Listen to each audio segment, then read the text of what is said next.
কিছুদিন আগে আপনারা দেখেছেন এই চুয়াডাঙ্গায় একটা হলুদ সমর্থকরা একটা আনন্দ র্যালি বের করে, আনন্দ র্যালির নামে তারা শহরে উচ্ছৃঙ্খলতা করে, যার কারণে প্রশাসন তাদের ধরে জরিমানা করেছে।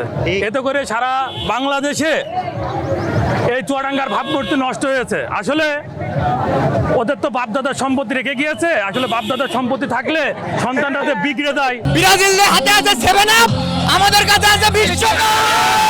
আর্জেন্টিনা অনেক ভালো খেলে, তাদের খেলা আমাদের অনেক ভালো লাগে। কালকে প্রথম খেলা, এই জন্য এখানে আসা হয়েছে।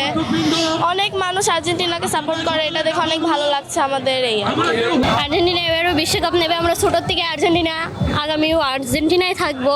আগের বারও জিতেছে, এবারও জিতে হবে। বিভিন্ন আয়োজন রেখেছি, এর মধ্যে আমাদের বিশেষ আয়োজন হচ্ছে 2000 ফিট পতাকা। আসল ফল থেকে তৈরি, সম্পূর্ণ প্রিজারভেটিভ মুক্ত ফ্রুটিকা, পিওর মানে ফ্রুটিকা।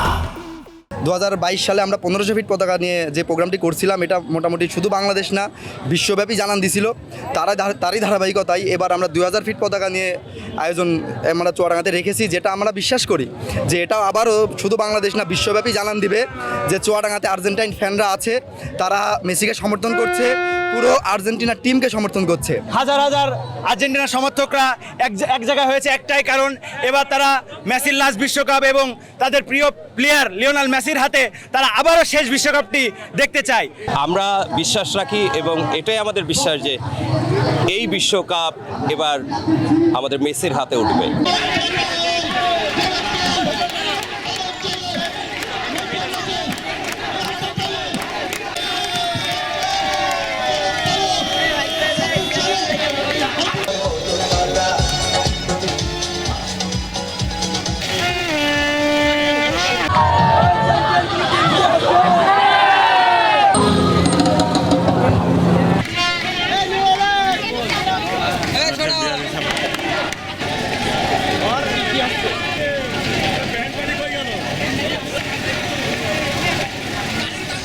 Linda.